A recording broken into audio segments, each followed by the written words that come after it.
From the gas pump to the grocery store, inflation is everywhere. Seriously, make it stop.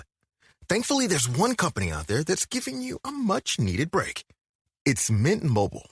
As the first company to sell premium wireless service online only, Mint Mobile lets you order from home and save a ton, with phone plans starting at just $15 a month. All plans come with unlimited talk and text, plus high-speed data delivered on the nation's largest 5G network. To get your new wireless plan for just $15 a month and get the plan shipped to your door for free, go to mintmobile.com/switch. That's mintmobile.com/switch.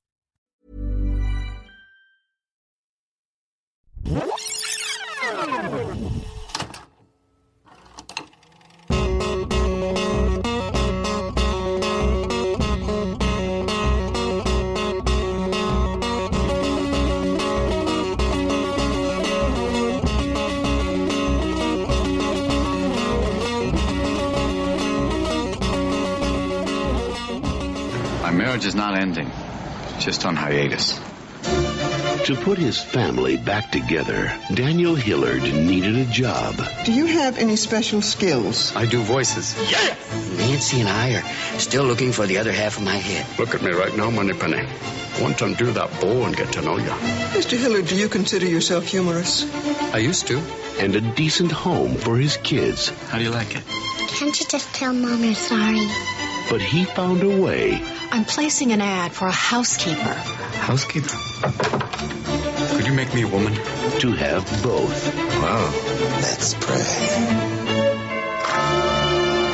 Hello, welcome to Rewatchability. It's the podcast where we rewatch movies and shows we haven't seen in a while and decide if they're rewatchable. I'm Jay McNabb, joined as always by Robert Laronde. And hello, I'm Blaine Waters. Oh my God! Wait, why would you just use your same name? Oh yeah, no, you have to look around the studio, see what's there. Mug, microphone. A mug microphone. No, I'm Blaine Waters. And joining us this week is a special guest. He was on the show 5 years ago or something. That had such a good experience that you had to come. That back I had to come back. years. I've been begging JM to bring me back every week. It's not true. It's our friend Matt Johnson from the Nirvana the Band show. Thank you. I'm so happy to be here. And that's on Vice, right? Yeah, it's on Vice, yeah. and on if you're listening to this in Canada, it's also on City TV. And that's with two N's. Yeah. Nirvana. Because you don't want Courtney Love to murder you? Or Actually, no, there's a whole other... Because you were on our old show, and it was just Nirvana the band. That's right. I was on the litigiously... You were in the one that so got good. sued? Yeah. No, I think we did it actually so that we'd have more... So that we could do merchandising and things like that. Right. It didn't have anything to do with what we could put on television. The but almighty dollar. Yeah, which we still haven't done. But if we wanted to make T-shirts or mugs, as we have here, then we couldn't do that with the normal Nirvana. These are stuff. our mugs, by the way. Yeah, I'm trying to figure what they say. Well, they're our network, Antica. Yeah. Antica. Oh. Yeah. Except for Blaine's. Blaine, you're fired. We gave you the off-brand mug. That was our way of telling you. I drew the bad mug today. So this week on the show, we're doing a huge movie. We're doing a movie that we've talked about doing since we started this show. Oh, my God. And that is 1993's Mrs. Doubtfire. Mm-hmm. Yeah. Huge movie. Before we get into it, I do want to thank our sponsors, Endy Mattress and HelloFresh. And I do want to thank all of our Patreon subscribers. People donate a few bucks a month to help keep us going. You can find more about that at patreon.com/rewatchability. Okay. Mrs. Doubtfire, 1993. Mm-hmm. Think back. Rob, when did you first see this movie? I don't remember the specific time. Okay, Blaine. You'll get a better answer from me. You go, Rob. You know, I saw it a lot because it was such like a family movie, and like my parents didn't like anything with like a lot of like swearing or violence. So but this seemed okay to them for some reason. So we watched it a lot. Plus Robin Williams at the time, like he was really coming into his own as like an entertainer for like the masses, like reaching to like the family audience. So it was a huge movie. I saw it like over and over again. Also, I am a child of divorce. So it hit particularly hard at some points. And you know, didn't you guys ever just spend times wishing that your dad would dress up as a woman so that he could be back in your life more often? Most of the time. Sure. So, but your parents, you were raised in a religious family, right? Well, not that religious. It's just like, you know. Just, weren't you a priest? Yeah, but not a great priest. Oh wow! But how was He just dressed up like a priest to insinuate himself back into the household. He learned that trick from a movie. Yeah, exactly. Yeah. Nuns on the run. But how are they with like cross dressing and all this? Well, I don't think that they were supportive of it. I don't think that this movie is supportive of cross dressing. The movie is. No, it's definitely not. It's weird because the movie isn't, but yet I don't know. It's weird. Oh, we'll get into that stuff. Yeah. Okay, well, Blaine, what about you? When did you see it? I had something similar to Rob, where I just kind of saw it on TV over time. I don't really have that many great memories of it, so this is a shitty rewatchability for me because I don't have great memories of it. But I do remember watching it and absolutely loving Robin Williams and thinking that it was a pretty serious movie at times when I was a kid. Flash forward to now, which it's changed. There's serious moments. Yeah, very serious moments. Yeah, there are serious moments. Matt, you suggested this movie. Yeah. When did you first see it? Do you remember? Yeah, I actually remember it well because it was one of the few movies that I got taken to theaters to see, and I was there with my fraternal twin brother and sister, so we went as a family. And similar to you guys, it was that. I mean, as a kid, I was a Robin Williams fanatic. I thought Robin Williams was the funniest guy. Also, he was so in the 90s.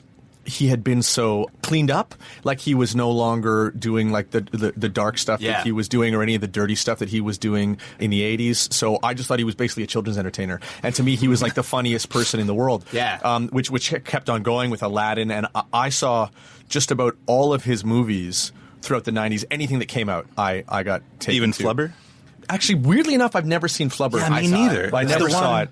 I saw it too. He was on his way out, in fact, at that point. But but Hook was huge for me, and so this was just one of those movies. And then again, we had the VHS and watched it all the time because it at the time it seemed so sanitized. But I'm sure we'll talk about this. You look at it now and you're like, oh my god, this is the most like secretly homophobic, transphobic film that you could ever show somebody. And it's almost like they code it in such a way that you're meant to take transphobic messages from it. Right. But then they have gay characters in it that Fierstein is great. Yeah, of course, but he's complicit.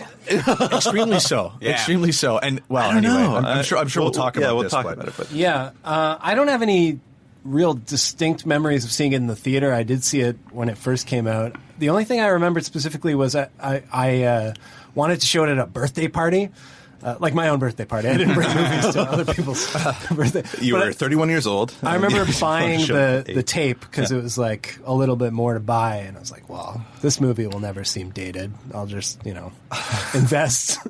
I like that you were thinking that way in like 1994. You gotta pick something good that I can sell later. But I remember, I guess maybe I was kind of a dumb kid, but I remember letterboxing was less prevalent, or it wasn't on a lot of the movies I was watching at the time, and the opening of the movie, I think, to preserve the credits. I have a good story about this. Okay, sweet. Well, I just remember the letterboxing came on, and I was like, oh fuck, it's not full there's screen. something wrong with the video. These black bars.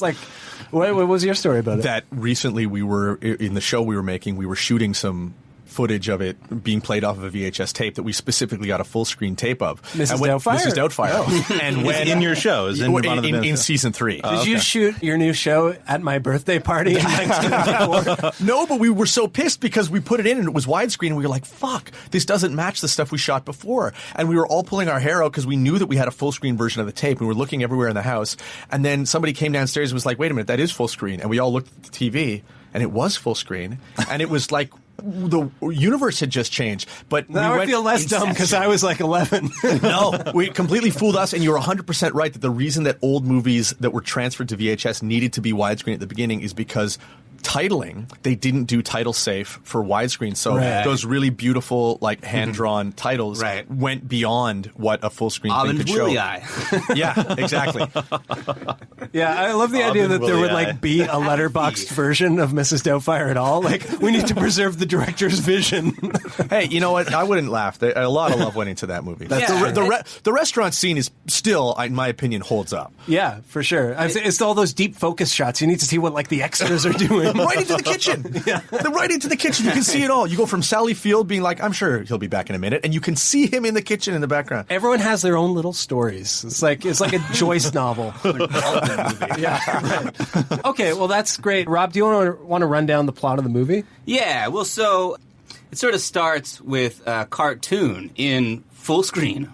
Wait, widescreen. What did we talk about? Widescreen. It's like a Tweety Bird and Sylvester cartoon sort of Chuck thing. Jones. Yeah. Well, he supervised the animation in the thing, so it'd be extra authentic, I guess. But it sort of pans out, and we see that it's not just a cartoon. It's, of course, Robin Williams. He was doing a lot of voiceover at the time. Presumably he's just playing himself. This is a documentary or something like that. All those scenes where the genie was supposed to smoke a cigar. Yeah. Well, so he, in the animation, which is like totally finished, the cat shoves a cigar in the bird's mouth, and he starts smoking it and just enjoying it and like loving this cigar. But hey, it's just a cigar blade. You're just describing it really well, that's all. But Robin Williams, he doesn't want to say the lines. He goes off script, and he's like, this is disgusting, it's killing me. And the guy gets like really pissed off because it doesn't match the animation. The guy's also smoking at this time, too. Yeah, all the technicians are smoking. Everyone's smoking. They're hotboxing the Don't studio. cartoons usually have... Don't they usually do the voices and then animate it? Well, the great thing about that is that when I was just rewatching this, it was like, well, this guy's clearly not their first choice. They must have got somebody else to do the voice of the bird, animated it, and then been like, okay, shit, this didn't work out. Let's get Robin to come in and redo this bird. Right. Sorry, Lorenzo music. Yeah, because you never ever do sync to animation. It's ridiculous. Although what's incredible is he sings all of Figaro in sync with the bird, which is like, well, it's a hell of a feat. Yeah, and so now presumably they're going to have to get another guy to come in and do that over top of it. I know. Yeah. Well, so he quits. He won't compromise his morals. He does it in a Bad Gandhi voice. Yeah, which is almost more offensive than the smoking in the cartoon that he was expecting to. Brutal Indian impression. Yeah. And then he goes home, and it turns out it's his kid's birthday. But his kid, as they tell him, he's not allowed to have a party because his grades have been down. But his mom's not going to be home for another 4 hours. So Robin Williams decides to get like an entire zoo and all these. He pulls like, there's 50 kids at this party jumping around to jump around. All different ages, too, which I thought was so cool. Like, did he rent these kids from some circus? Yes, because it's the 12-year-old birthday party, but yet he has 5-year-olds jumping on the couch. When I was a 12-year-old, I never had 5-year-olds at my birthday party. But you know what? I think they may be friends of Matilda. Like, I think they're Matilda's friends. Yeah. Okay. Yeah. Okay. I just assumed they just kind of opened the doors and the neighborhood just kind of made their way. The poor ragamuffins of San Francisco. The bus that was supposed to go to the zoo was like, there's one here. Let's stop there. That's great. But all of this, like, rap music and the animals really pisses off one of the neighbors who calls the mom at work, Sally Field, and she has to, I mean, first she hears from, there's somebody calling for her, personally, somebody from her past, but then also there's this, like, neighbor who's really angry. You don't have to whisper. Everyone can hear you. It's James Bond. It's James Bond calling for her past. But she goes home, and she's so pissed off at Robin Williams because he's irresponsible, and, like, there's all this big mess, and she has to clean it up. And he makes her look like the bad guy for being responsible. Yeah, and so she says, you know what? It's over. She says that she wants a divorce. He hasn't even told her that he lost his job yet. I know. I thought that was the problem when I remembered Can it. we get divorced twice? I think that just sets it back. It's a double negative. Well, also, like, I actually wrote something about this not that long ago, so I'm going to repeat a lot of jokes from that if anyone read that. But, like, I'm surprised no kids, like, died at this party. Like, if you look in the background, if you get the widescreen version, you can see, like, there's a kid, like, swinging from their chandelier. It's like, well, it's a good thing that kid didn't, like, break his fucking neck. Yeah, that would be grounds for divorce. Yeah. But it was also the 90s. That's, by today's standards, that seems extremely unsafe. But I actually remember being at birthday parties at certain kids' houses that were completely out of control. That you swung from the chandeliers? Where that wouldn't have been... outside of the realm of possibility. Like that could have happened. Of course, the parents would be like, "What the hell are you doing?" But like people would jumping on trampolines, doing crazy stuff in the 90s. It was just a completely different time. And I actually think what was so offensive to Sally Field about that party, the way that the film presents it, is that she's upset that her flowers were eaten, that the cake that she brought home for her son gets eaten by a horse. Yeah, a lot of things eaten. And that the kid got the party even though they had agreed he wasn't going to get the party. And if you look, the psychology is so interesting because she was like, "You're being punished, Lawrence brother." I don't know if it's Matthew Lawrence or which Lawrence brother. Matthew Lawrence, not Billy. So Matthew Lawrence is being punished, and she thought, "I'm going to take pity on him and come home a hero with this cake." Yeah. And so what was taken from her is her ability to say, "It's okay, I'm forgiving you, but this is still a lesson." And so because the rug was swept out from under her, she's like, she never gets to be the cool guy. No, not at all. And she intended to be. She intended to be the person who comes home with the soccer birthday. And I think you're right. That's I think sweet. also having a donkey in your living room is a good reason. Yeah, to well, you're upset at pissed. someone. Yeah. I mean, it kind of, like in American Beauty, we talked about like Kevin Spacey spilling beer on the couch and being like, it's just a couch. Yeah. But when you watch it when you're older, couches are expensive. I'm on her side with it. Same thing here. Like, you don't bring animals into your home like no, that. it was a And the police disaster. are there. Like, it's not acceptable. When I was a kid, I was always on Robin Williams' side. I was like, yeah, he was just trying to have a party for his kid. Like, Right. what's your hang up? But now it's like, no, you guys are co-parenting. You guys are like co-parents in a relationship that are trying to raise these kids the right way, and Robin Williams just is going and backstabbing her all the time. You also realize that it's not about the kids. This is Robin Williams, who's just had a bad day at work and was fired, and is thinking, I need to be with some people who really think I'm great. And so he goes above and beyond. This is with his bar. kids. This is like alcoholism. Well, right. Yeah. He does literally say at the end of this movie, I'm addicted to my children. Yeah. It's the first sign of that troubling behavior. Give me more kids.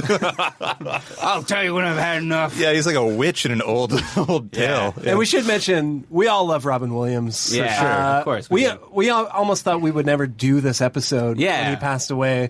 But I think we're okay to do that. And it's okay to point out the flaws in this and still, like you said, it's not all his fault.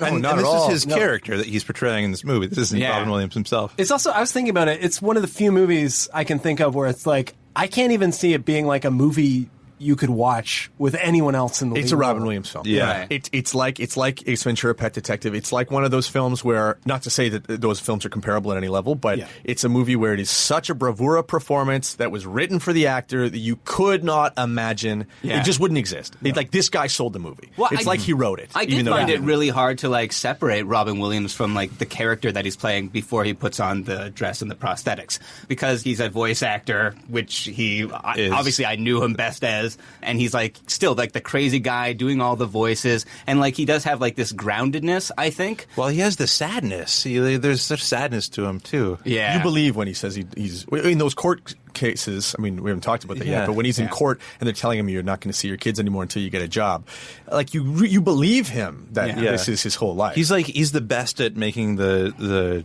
clown cry kind of Pathos. thing. Yeah, he's the best at that. Well, that's the next thing that happens is the court. So he doesn't really believe that Sally Field's going to divorce him, but she follows through, and so they end up at custody court. And because he doesn't that's the saddest cut ever too. He's like, yeah, she's not going to go through with it, and then it pans down in a courtroom, and you're like, oh, Jesus, ugly. Yeah, but. Because he doesn't have a job. There's even like this part where like the judge acknowledges, he says like, for many years women were given a bias when they got custody of the kids, and now that's changing, but you're an unemployed bum, so we're still going to give them to her. Yikes. That was weird. Yeah, that was weird. Yeah. I went, when I was a kid. Equality for men!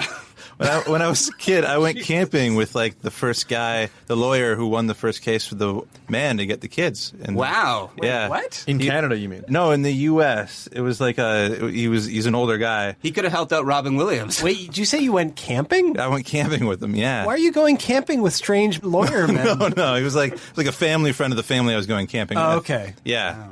Yeah, anyway, very interesting. We should have gotten him on the podcast instead of Matt. He would have been able to answer a lot of the complicated questions about what really happened in this situation. How much do stirring speeches factor into the judge's decision? Really? So, like Robin Williams had to stand up and give a stirring speech, and the judge was like, okay, well, if you do this, then I'll give you this. But the lawyer did nothing. He was like the worst lawyer ever. Yeah. Well, he's broke. He doesn't have a job. Like, who's he going to hire? Yeah. Also, you got the sense that Sally Field was sympathetic to a certain level with her husband. I mean, she didn't want to torture him. Although, well, it felt like it was out of her hands, this whole thing, because her lawyer was really fighting for it, and the judge decided. So she didn't speak at all. Which was probably smart, otherwise she would have been so hateable. Yeah, like if they made her into a real, like, and you're not going to ever see your children ever again, then why do we care about her and Pierce? Yeah, exactly. And Pierce, as we'll get into, is really nice, too. Extremely so, especially at the end. So the judge says that he has like basically 90 days to get his shit together. He has to get a job. He has to get like a place where he can have the kids over. That's okay. And, you know, if he pulls all that off, then maybe the custody agreement will be sort of looked at again. Mm-hmm. So he goes to his caseworker and she asks him if he has any special skills for employment. Yeah. And he says he does deceit. Yeah, he says he does voices, and then he proceeds to, it's a funny scene, especially when you're younger. He just does all these, like... It's a cut scene, a montage of... Yeah, racist, misogynistic, and transphobic voices. Oh, you mean when he's calling Sally Field? Oh, wait, no. Yeah, it's just the racist voices at the caseworker. Okay. There's a lot of voices. Yeah. And she seems really skeptical of his performance. And I can see why, because he just doesn't say that he's a professional voice actor. You don't just say you do voices. I do voices. I hear voices and then I do them. Yeah. You sound presumably crazy. he has an agent. Like, right. He's been doing this. Yeah. Yeah, where's his agent in this? I guess he's like the second string pick, right? Like we said in the studio. They brought him in. Yeah. And he doesn't have a lot of pull with the network boss. He's waiting months to meet the network boss when he goes to see Reiner later. Right. It's like, remember, he'd been setting that up for like months. Obviously, he doesn't have enough clout to just go in and be like, hey, sir. Yeah, I'm a big talent I do voices, here. yeah. He's a nobody. But she gets him a job in the same studio that he previously worked as a voice actor, shipping film canisters. Yeah. In the basement. He's eating a lot of crap. That's what you get for taking on the tobacco companies. Yeah. You get smoked. Yeah, and this podcast is brought to you by Camel. Don't smoke. But yeah, so he has this sort of job, and he has his first visitation with the kids, right? And they come over to his house, and it's like a sty, and all he has for them is takeout food. And then Sally Field comes a little bit early and starts honking on the horn, and then she comes up, and the kids hate the place. She's disgusted with the place. He's also just yelled at his kids, right? You're my goddamn kids too. Yeah, that's yells right. that at him. Which isn't a very, very sympathetic moment. Yeah, and he teaches for Meryl Robin Wilson the word goddamn. Right, yeah. Which I'm sure is coming in handy. But then she reveals that she's decided to take out an ad for a housekeeper. Mm-hmm. And this interests Robert Williams immensely. So he asks all these details, asks way too much information, and then, she's like out of the room. She doesn't suspect anything. No, she's written as really stupid. He changes the information so that nobody can respond to the ad. And then he decides to get the position. Yeah. So initially he calls and does all these racist, misogynistic, and transphobic voices. One's a specifically transphobic character where he's trying to. It's that classic thing where you go to a job interview and you try to first reveal the worst possible candidates. That's what he's trying to do. He's trying to turn Sally Field off of all these people and show how bad it can be. And he says he's playing a Swedish voice, and he says, "I don't work with the boys because I used to be one." And Sally Field's reaction on the other end of the phone is to just look stunned and hang up instantly. Yeah. And so the idea of a trans person being a babysitter, but is fair, horrifying. She does have a teenage boy. If this person doesn't work with the boys, doesn't work with them. That's right. Why wouldn't he work with them? Well, he's decided. He's decided himself that he doesn't work with them. Well, we're trying to find the correct way to address this character that's even fictional in the movie. That's right. Yeah. But we're going to have a hard time going forward with this. But what it points to is this idea which comes up again and again and again, and one point in just the most hysterical way when the kids finally find out, just that trans people are just he knows. Should be feared. Yeah. If I go in pitching that I'm a trans person, she's going to be just disgusted. And in the 90s, it was it makes sense. You're absolutely right. Yeah, exactly. If there's one city in 1993 where it's not weird for trans people to be out, it's San Francisco. Yes, and yet still. Well, and because there are gay characters in this film. Yeah, that's right. I mean, so he eventually, puts on the good character voice and, does a good job and gets the interview. So he goes to his brother, played by Harvey Fierstein, and his partner, who are makeup artists, Hollywood makeup artists, and he gets them to put together a outfit for his interview. Yeah. And so it's a big montage, It's like the outfit trying on scene montage. Yeah. It's great. I think the most offensive thing about this movie might be the fact that his brother never once questions this when he says, plan. "Oh, I want to be a woman." Yeah. He's just like, "Oh, great!" And there's never a scene where No, he's he like, says, "Thank God." Like he really says, like, "I've been wanting to do this for a while. Like I've been wanting you to do this for a while." But also, just like in any movie where like someone would come up with such a crazy plan, when there are children involved. Yeah, like the sibling would be like, "Hey, maybe you shouldn't do this." Idea. Oh, that's pretty good.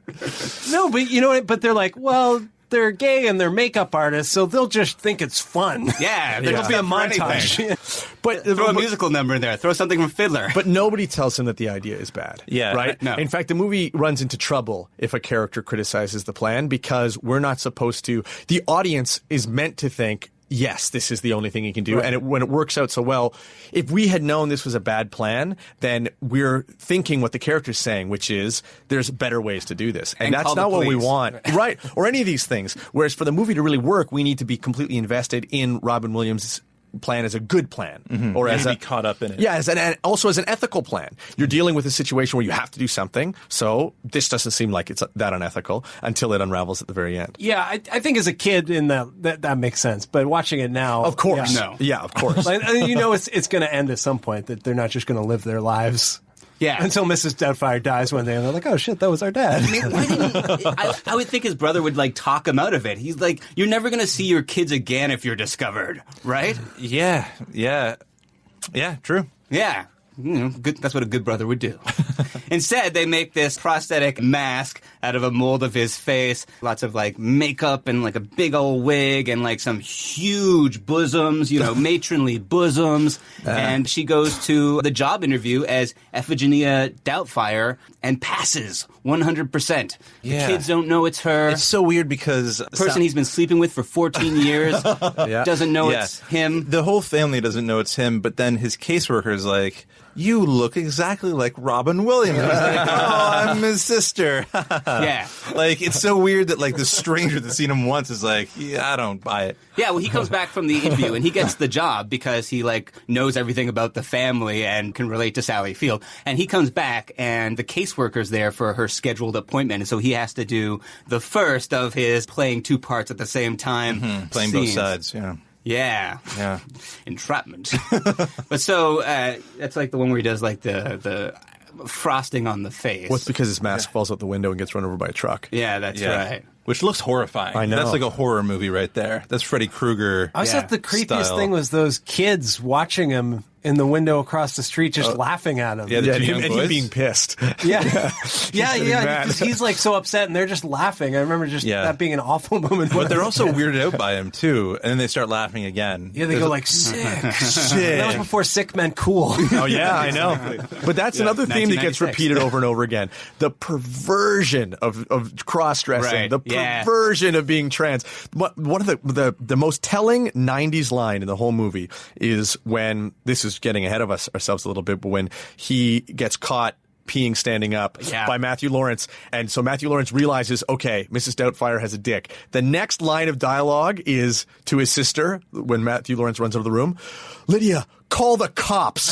That's the next line. Mrs. Doubtfire, he's a she, she's a he, she's a he, he's a she. Like, he can't even get it out. But the initial idea is this person is dangerous, evil. We need to get the police. And then when Doubtfire runs in, Lydia's got the tennis racket, and they're defending their lives against this trans person. I think it's, cause I thought a lot about this because I watched it not that long ago and wrote about it. It's a fine line because I think there's definitely an element of what you're describing in this. With that specific thing, it's also like the kids are being deceived. Like, forget the fact that it's their dad. It's a middle-aged man pretending to be an older woman. So I can get why they'd be freaked out by that, by a deception of their caretaker. Oh, no doubt. Yeah. It's funny because when I saw that movie in the 90s, it really did leave an imprint because you think about it. If you're a young person watching this movie, then you're probably identifying with this Matthew Lawrence character or with the daughter character. And so you're reading the situation through their reactions, right? And so it's coding you in a way where you're like, okay, so I'm this guy, and here's my reaction to this woman who's actually a man who's pretending to be a woman. oh, right, that is how I should react if that ever happens. And so it really did leave a mark just in terms of me thinking about that being, okay, yeah, so that is perverse. I think you're right. Like, the movie definitely does play upon, like, the fear of transgenderism. It really does. And sexuality and men being women, that flipping around. And sometimes it, like, plays it for laughs. Like, you know, when they play, like, Walk Like a Man or whatever. Or Dude Looks Like a Lady. Well, that part's not as cool. There's, like, that's the montage where he's, like, spending time with his kids, and it's this weird song about Steven Tyler macking on some chick and finding it's a dude and, you know, getting outraged about it or writing a song about it or something. Apparently, I looked it up, and the origin of that song is like they went with like Vince Neil or someone to a restaurant where all the male waiters wore dresses or something. Like, it's a really weird, like, I didn't get that at all from the song.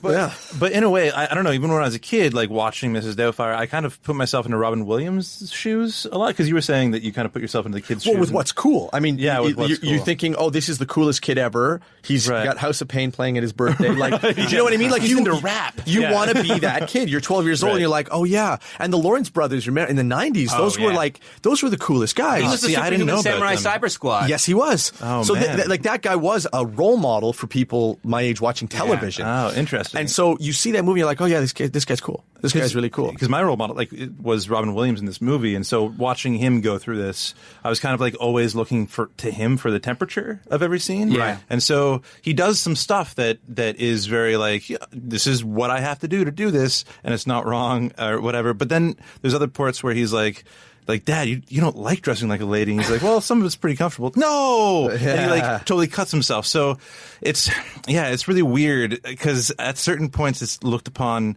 as though it's not so wrong because he's doing it for a reason. But even that is maybe... As long as you're doing it for your kid, exactly. Man. It's not perverted. Even that is a little weird. Well, but they make the case. They say, don't worry. I'm not perverted. I'm not weird. I'm not all the things that are associated with this in the mind of the public. I mean, to play devil's advocate a little bit, it is also that he's dressed as an old lady. And there's something about... Okay, but what? What is there about being dressed like an old lady? Because there's like a culture of old lady things. Like, well, it's a horror movie trope. Tea and smelling like death. But wearing heavy perfume. Like, I think you're right. But I think a lot of the jokes also stem from the fact that he's playing, 30 or 40 years older than he actually is. Oh, you're talking about the intended purpose of it. Yes. Oh, of course, obviously. I'm talking about the, like, what subliminally you walk away from having watched that movie in the 90s versus now, where you can see, like, oh my gosh, I can't believe that this had so much to do with the culture creation of young people in the 90s, which you find in all kinds of things at that made in that era. There's like other bad stuff in this movie that I noted. Like, when I think it's when the kids see him peeing standing up, he tells them that, like, his Uncle Frank and Aunt Jack made his costume.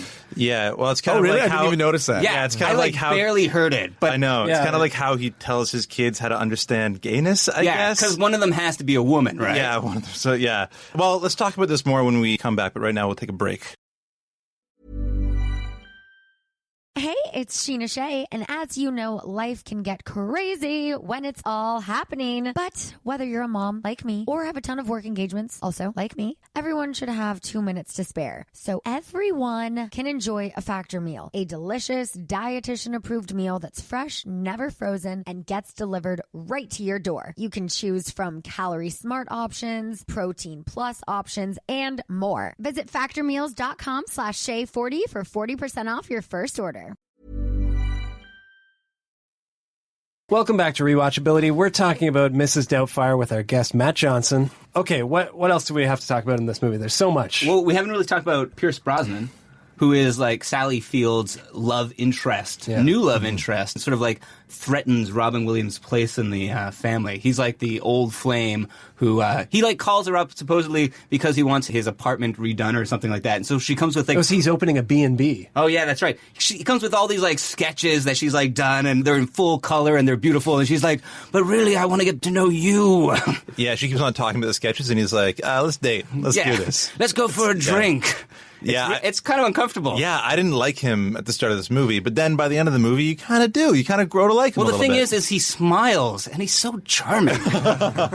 And there really is nothing wrong with him. Like, I mean, from the point of view of the writing, like he doesn't have an ulterior motive. Apart from the fact that he does like her, and I think they set him up to be the ultimate foil to sort of schlubby, hairy Robin Williams, which is this is the ultimate gentleman. This guy can roll in the world that Sally Field is in, which you get the sense that that's what she wants because the opening scene of her and her work, she's got so much respect. She carries herself. She's so well dressed. She wants to be.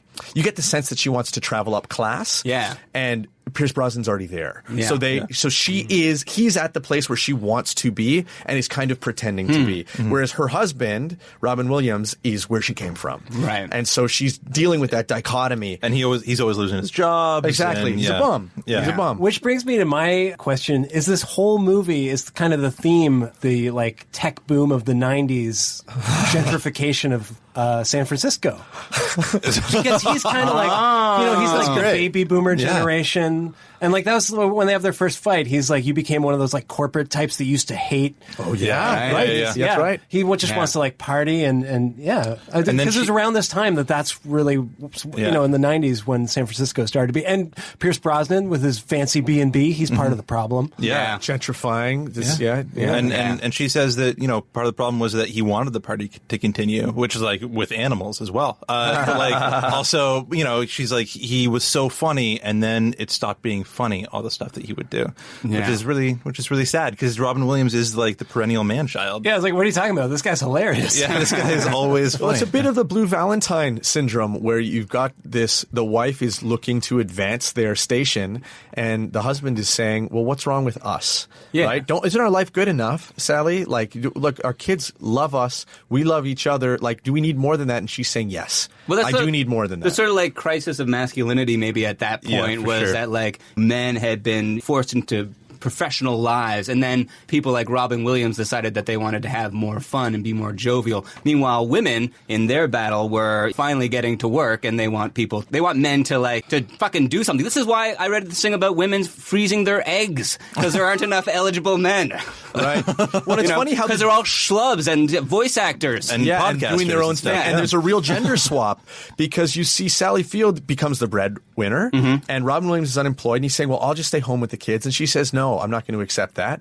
And so then what you watch is he literally switches genders so that he can stay home with the kids while she is out making money. Well, she castrates him. She and the system castrate him and force him, by taking away his fatherly duties, turn him into this woman, in which that's the only way that he can fulfill his masculinity. But I never thought of how, like, even just the idea that the central premise is his problem at the beginning of the movie is he's messy and he can't cook, that he has to become a woman to learn how to clean and cook. Yeah. Like, that's kind of insane. Of course. It's ridiculous. Yeah, but that is his arc, right? Like, that's what he learns from being a woman, which is pretty bad. Which is sexist, but it's funny because for that character, it's kind of exactly what Sally Field wanted. Yeah. She wanted sort of a housebroken person. Well, I'd say she wanted like an adult that could do things, right? You know, because she was dating a child and she was raising 4 children, basically, right? So I think like from her perspective, it was just about getting a guy to be able to parent with her.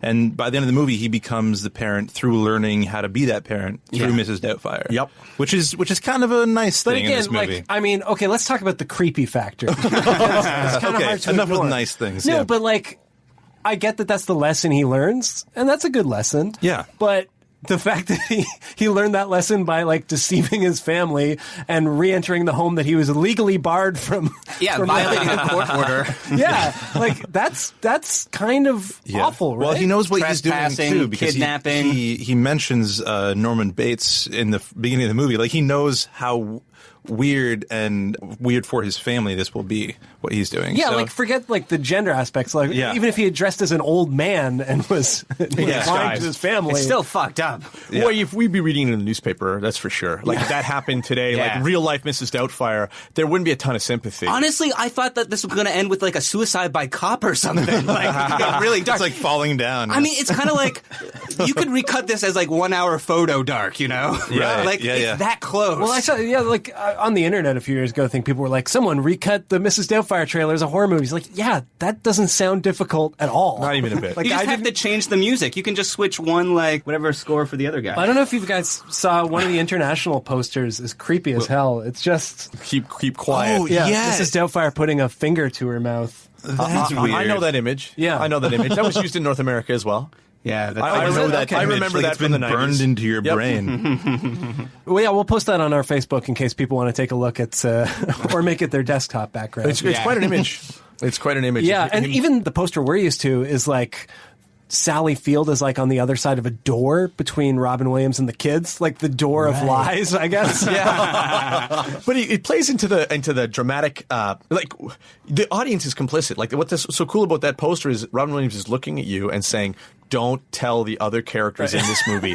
This is a story about you and me, and you're on my side because I'm Robin Williams." Is complicit. That's Of course. amazing. But that's reality. When you have a That's so character funny. engaging the camera and Right. saying, "Look, you and I know something. Yeah. We're not going to let the other people know, and that's how you're going to watch this story." Right. And that's one of the things that erodes all this creepiness because you are a part of it. Yeah. You're like, not only am I a part of it, I want him to do this. Right. I want Robin Williams to dress as the woman because he's charming, he's funny, and he we know his normalizes intention. it. He Yeah, of normalizes course. it too, right? Well, So- it helps that we know his intention, Yeah. right? Yeah. In a news story, you don't know the intention, you don't know the backstory of who's doing what. Whereas if you're sitting there watching the person every step of the way, and the movie has made you side with him and has turned Sally Field into the antagonist, then of course this guy could have showed up with like a butcher knife and be like, "Well, I knew he's going to do something good with it." See, I think this happened in real life. It would be more like the Arrested Development version of Yeah, this well, was for sure. Mrs. Featherbottom. Oh, which yeah. is all I could think of while watching this is Tobias like falling down while holding the umbrella into a coffee table. Like it's just the funniest thing. Yeah.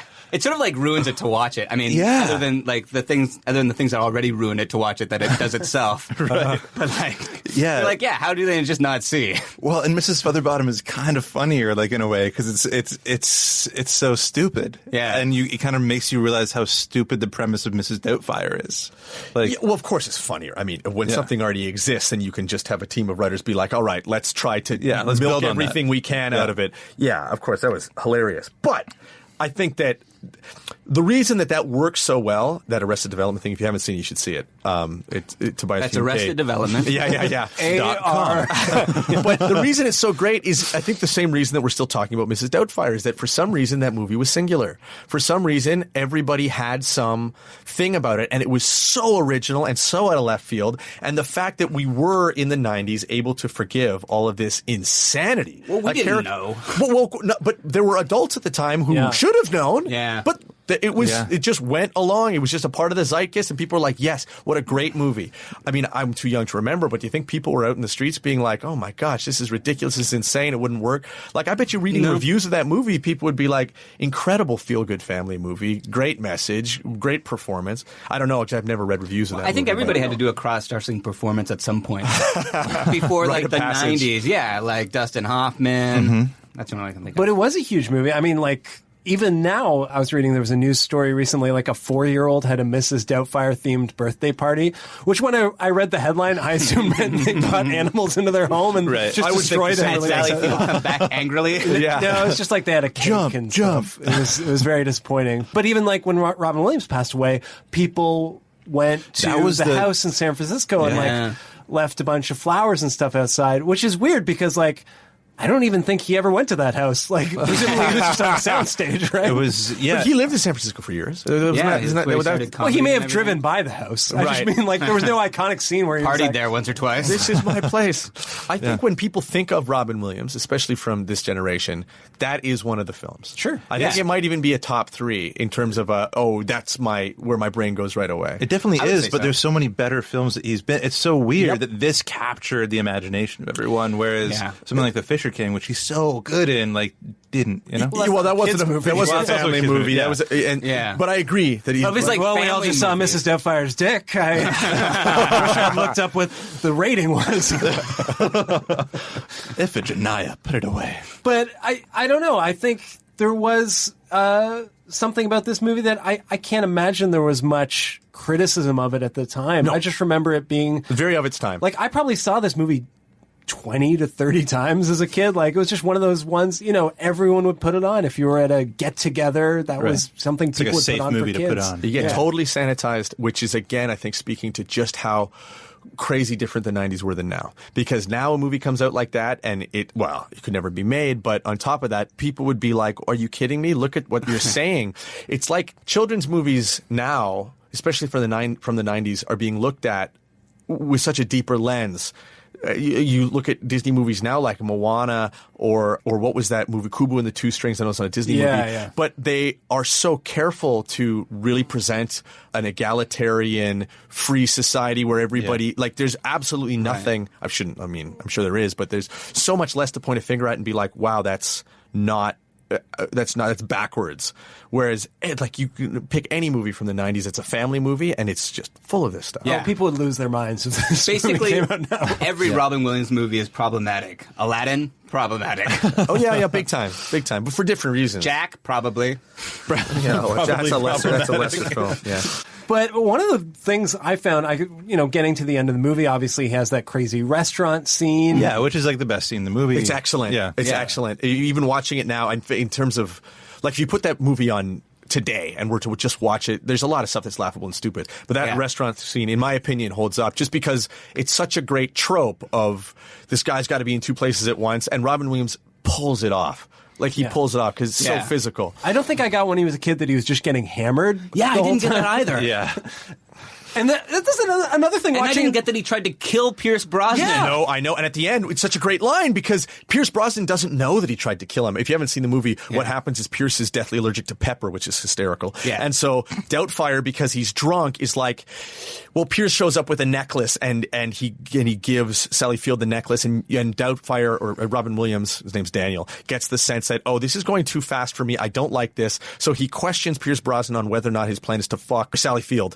And Pierce Brosnan is like, no, I really just like her. And you get the sense that he's sincere. Well, he's an awesome date. There's that point at the pool when he takes the whole family to the pool, and someone's like, hey, who are those Rugrats? And he's like, actually, they're great kids. They're great kids. Yeah. In a shittier movie, that would be the scene where he, like, confesses to his friend that he hates the kids. That he hates the kids. He just wants to F the girl. But instead he goes, no, they're great kids. I love them. And they said, well, where's the father? And you know what? Here, Pierce Brosnan has the chance to, he's talking to a total stranger. He has the chance to really be like, oh, this guy's like, awful, whatever. But he even is soft with Williams. He's just like, where he says, what can I say? The guy's a loser. Yeah. He says, great voiceover artist.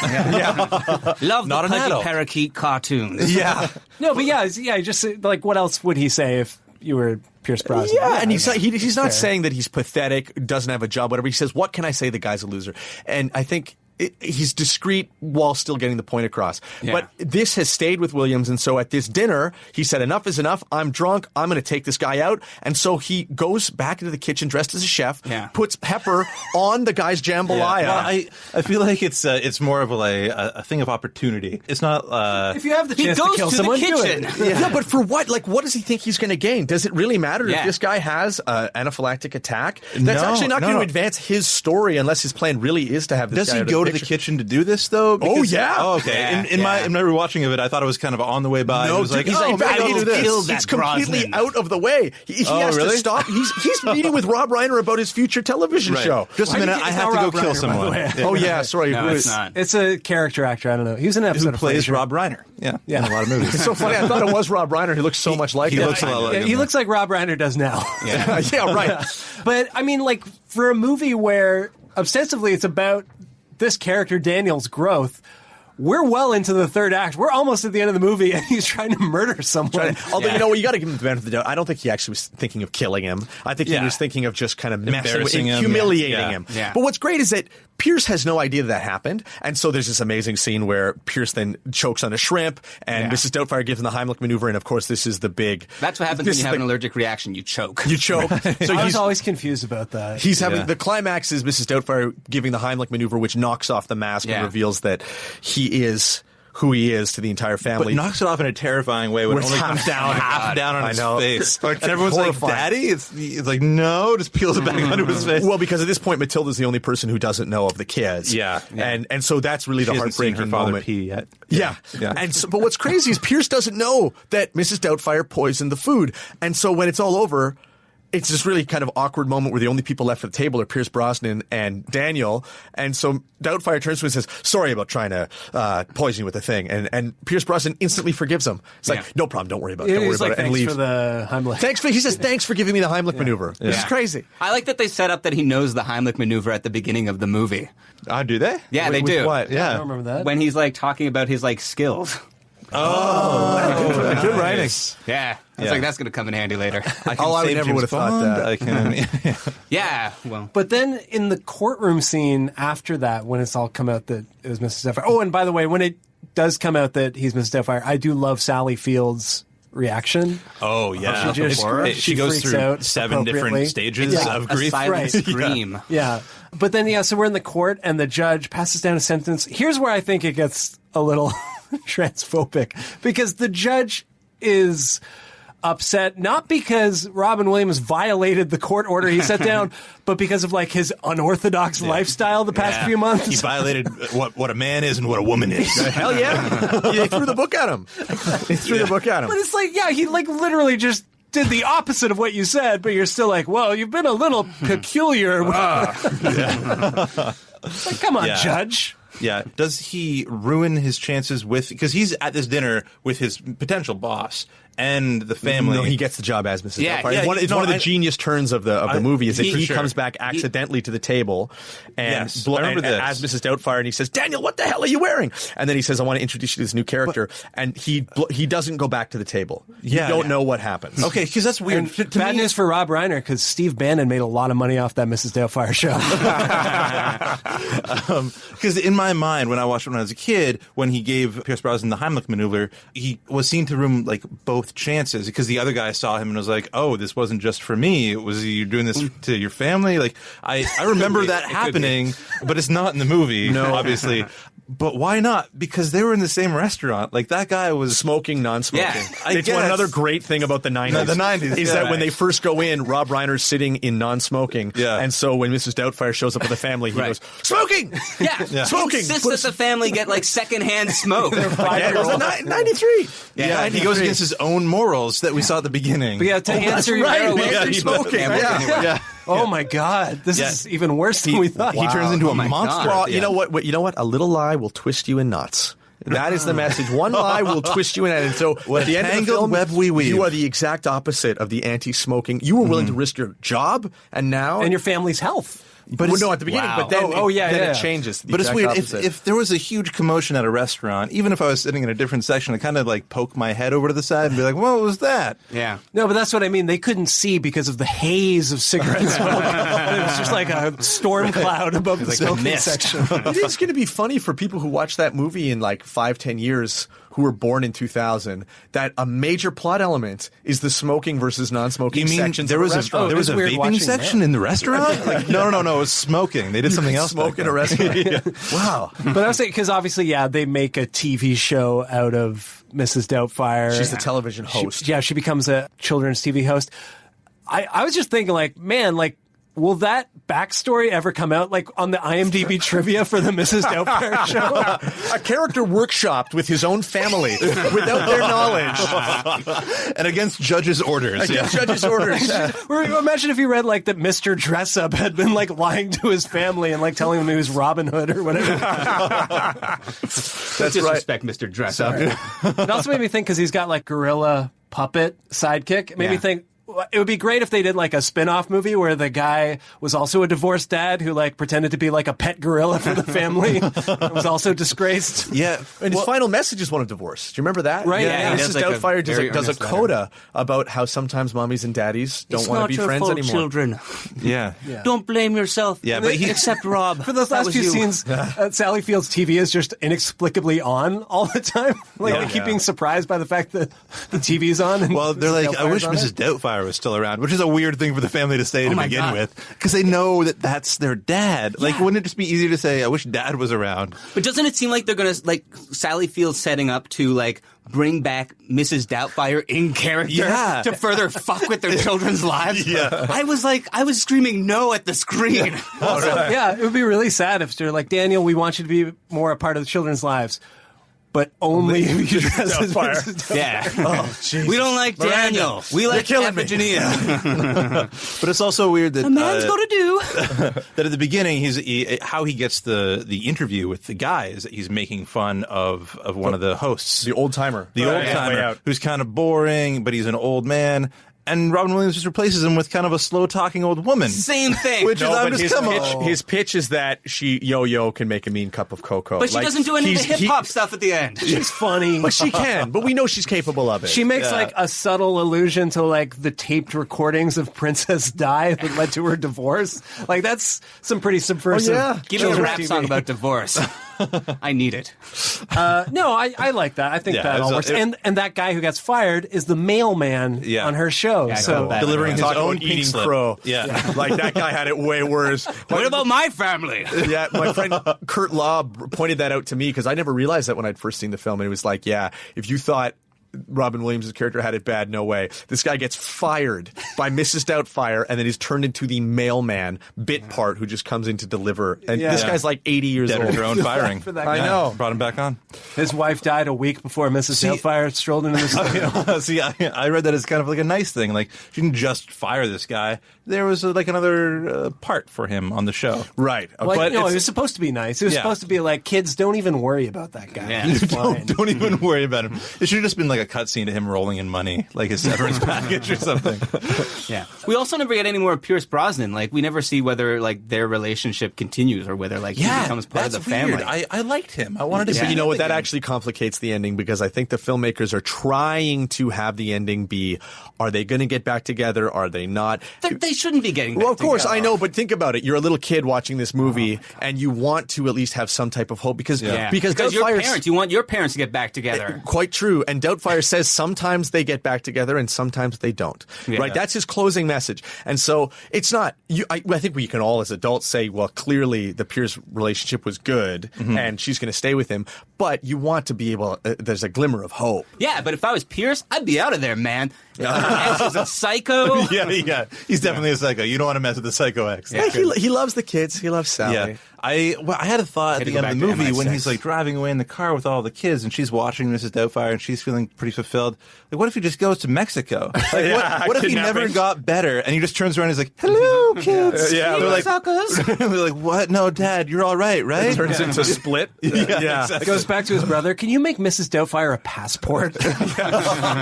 Yeah, for sure. He shows up with Matthew Lawrence. Now you've got to make Matthew a girl. He's like, what, Dad? And Meryl You're all Wilson. going to have different identities. We're going to live next door, fool your mom forever. I did want to mention this movie was based on a book. Oh, that's right. Madame Doubtfire. Yeah, Madame Doubtfire. I knew that. Yeah, I actually based on a book. I actually Yeah. read the book when I was a kid. That's how much I liked this movie. Wow. As a kid. You're kidding. No. Oh, is it different? It was pretty similar from what I recall. I was looking it up on Wikipedia. It said that, I guess this is true, it said that the two eldest children immediately figure it out, but the mother and the youngest daughter don't, which is pretty insulting to the mother. Yeah. Who never figures this out? Like, Yeah. that's the weirdest thing. But it does make some amount of sense because she's not spending a ton of time with Mrs. Doubtfire, right? Right. She's Okay. spending all the time with Mrs. Doubtfire. They like bond and have She wants to have and him they at her Talk share about men. feelings. Talk Yeah. about men and sex together. yeah. Which While is funny. she's changing. What which we dress didn't should talk I about. wear? Yeah. And apparently the author of the book, Anne Fine, wanted Warren Beatty for the lead. Oh. Can you imagine that? I heard they were going to get Tim Allen. Right, yeah, apparently. Tim Allen's closer than Beatty, in my opinion. He is closer than Beatty. enough. Yeah. But I really don't see anyone else doing No, this. I mean, yeah, maybe Jim Carrey, maybe, but That would, you know what? Oddly, I think Jim Carrey, no matter what he's doing with the big physical stuff, there is an element of sexuality to him because he's He doesn't so have any big. earnestness. He has so much with his face. That's right. The closest he was Truman Show, and even then, he was playing like somebody who didn't have the information he needed. So it's so different than somebody who does have the information. They were also apparently considering Bryan Cranston. Wait, what? Yeah. Really? wow. He's good at keeping secrets from his family. Yeah, if a Doubtfire opens up a meth lab. And I guess this has been a rumor for a long time. I think Mara Wilson and others, Pierce Brosnan, have said that it's absolutely true that somewhere they could have assembled like an R-rated cut of this movie, because apparently in The a lot of crazy takes, shit he said. Yeah, the crazy shit he said. Some of it got quite blue. Right. It'd be great if that came out I sometime. would love to see Yeah. that for sure. Like some like old engineers sort of pass it around in the shadows and it gets leaked. You talking about like recording engineers? Yeah. Okay, I thought you meant like MIT engineers who are really into Mrs. They're like Doubtfire. nerds over there. Yeah. They build bridges and they love Mrs. Doubtfire. Yeah. Can you hack into? We need this R-rated cut, but that makes sense. I think he did that in every movie. Yeah, I'm you're sure he probably did. right. Yeah. Because it would be hard to be that unrestrained and restrain yourself for a kids movie, right? You Like, got to need see we got to see that in the Birdcage. I mean, that's Yeah. what he was doing. All this crazy, like we'll Good say Morning whatever, Vietnam. same kind of shit. Yeah, for sure. Okay, well, let's go around and decide if it's rewatchable or not. Rob, what about you? I sadly do not think this is a rewatchable movie. Oh. I think that some of it is pretty dated, especially some of the sexual politics and gender politics. That's problematic. As a snapshot of that particular moment in time, it may have value so that we can see maybe where our parents were at one particular time when You're they had talking, of course, about the smoking section. Yeah, that's right. That's right. Why our parents are all just dropping dead of lung cancer. It was really hard to watch, and I didn't realize how much of an asshole Robin Williams' character is, because he really is like, I think maybe I can sympathize with it a little bit, but like he talks shit about Sally Field, calls her a battle axe, tells her kids that she's going to die of amoebic dysentery or something like that. That's the weirdest part, because he does that in front of his kids, and then when he's Mrs. Doubtfire and she starts talking bad about him, he's like, "Oh, you wouldn't do that in front of the kids." Like, you jerk. He's an asshole. Yeah. But then he does this hypocrite. terrible thing. And then even as Mrs. Doubtfire, like, he can't help himself but try to sabotage Sally Field's relationship. He's so selfish. And he doesn't really spend that much time with his kids. He has one dude who looks like a lady montage. And that's all that the rest of the time is spent cleaning and cooking. So, I don't know. It was uncomfortable to watch. I didn't enjoy watching it. I hope to never watch this movie again. Holy shit. That's Wow. Yeah. bad review. Yeah. Wow. I don't know. Blaine, what about you? Thought it was a pleasant movie. Okay. No problems. No, I kind of liked it watching it again. I liked watching Robin Williams do his thing. It's always nice watching him do his thing, even if it's in pounds of makeup and with gender politic difficulties. But I like Pierce Brosnan. I like Robin Williams. It is problematic. There is a lot of problems to it, but it's a fun movie too if you can kind of turn that off. And if you're into the cult of personality, if you just like channel through Robin Williams, you'll be enough to save it. Right. It's what saved it in the 90s, that's for sure. I don't know. Yeah, I mean, Blaine, is it rewatchable or not? I need an answer. I need a firm answer. It's totally rewatchable. Okay. Yeah. Matt, what about you?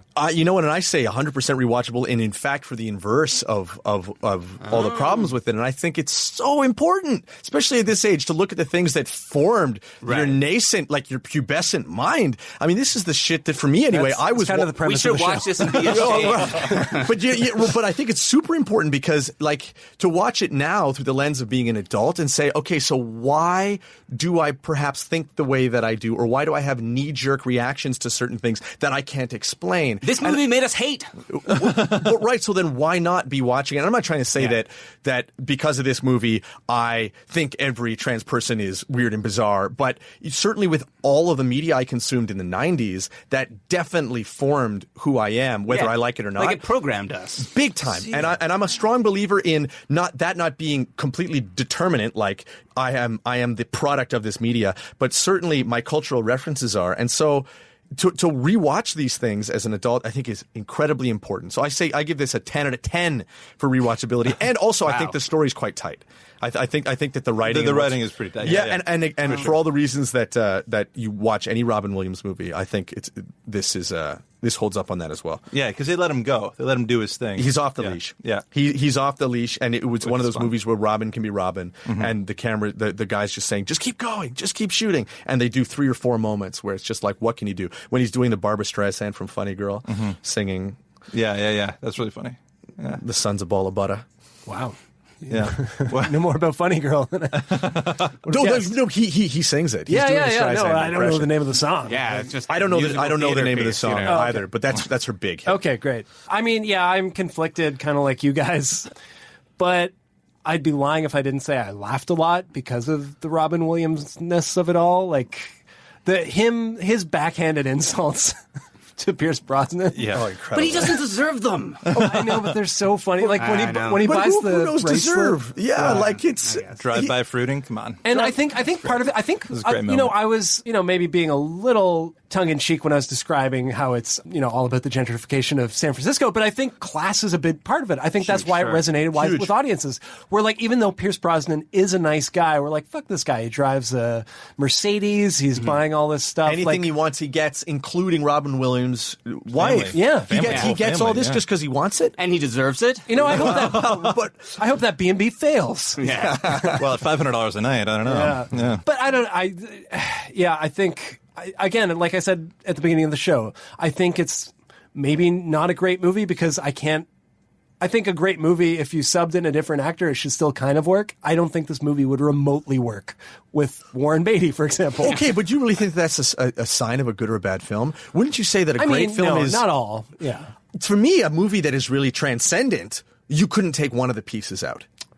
Right? Any one of the pieces, if you took it out, you're like, well, that's like an orchestra, everything. It really I'm certainly should be. not saying Mrs. Doubtfire is transcendent. No, of course not. No, I know what you mean, but I think, like, I just mean with another comedy, I think with a lot of good movies, good comedies, you could take the actor out, bring in a different actor, and it would still work as a movie. Like, I'm saying, like, this fundamentally would be one of the worst movies ever made. Like, it would be a movie we talk about, like Jack Frost or something. Or I would think worse. Yeah. I would actually think worse. I think it would be laughed out of cinemas. Yeah. But to me, that is a check in wow. That I'm telling you, that's why people are still talking about this movie, is because they found that perfect synthesis of a movie that is actual trash and would never work, and yet for some magical reason, this man is able to elevate this. Denzel Washington also has this power. You know, you take certain Denzel Washington movies and you take him out of it, and you're like, oh my god, this is insane. The schlocky B-movie action. This is terrible. Yeah. And yet Denzel turns it into absolute magic. And there's something that movies can do that nothing else can. And I feel like as stupid and silly and over Mrs. Doubtfire is, it is a good example of that strange particular magic that a movie has that no other form of art does, where it's just because it's that guy doing it that you just go, you're stunned. You're willing to forgive so much. Yeah. Absolutely. Sally Field lifted a lot of weight in this movie, too. Yes, she did. Yes, she did. Yeah, with like a terrible character. Yeah, with a terrible character. It has to be like the buzzkill all the time. But you still like her. The kids were good, too. And you still like her, yeah. I love her. Amazing casting. Yeah, on the kids. The whole cast was great, actually. Yeah, like the older mean girl. Yeah. With her like glances. From Independence Day. With Harvey Fierstein. Right, yeah. Cast of Mrs. Doubtfire, we're back for Independence Day. Okay, well, that was great. I couldn't have put it better myself. Matt, thanks so much for being here. I had a great time. 5 years, what are we going to talk about then? In 20... I don't know what came out this week. It depends what's horrible by then. Yeah. We'll talk about the Tom Cruise mummy. You know, we should talk about Catch Me If You Can. You guys done that? Oh, I love that movie. So do I. It's probably one of the more rewatchable movies of all time. I couldn't agree more. Yeah. Come back on around Christmas time. We'll do that, because that's a Christmas movie Christmas for me. film. Yeah. Is there anything you want to plug? Do I? No. Yeah, your show? You don't want to plug your show? Oh, yeah, sure. All right. Yeah, you can watch our show, Nirvana, the band, the show. In fact, in season 2 or season 3, I'm not sure which. I know it is season 2. We're doing a Mrs. Doubtfire episode. So if you enjoyed hearing about Mrs. Doubtfire, will you be in prosthetics? Yes. In fact, I dress up like Tony Erdmann. So I consider Mrs. Doubtfire to be the prequel to Tony Erdmann. Nice. Okay. Well, thanks so much. Thanks to our sponsors, Endy and HelloFresh. You can find us at rewatchability.com, Twitter at rewatchability, facebook.com/rewatchability, and you can subscribe on iTunes. Rate us on there out of 5 stars. That always helps. Yeah. If you want to go to Patreon and support us with $1, $2, $3 a month, then that would really help too. Can't think of anything funny to say. Yeah. No, I mean, about that? Yeah, it's always tough to make a joke about asking for money.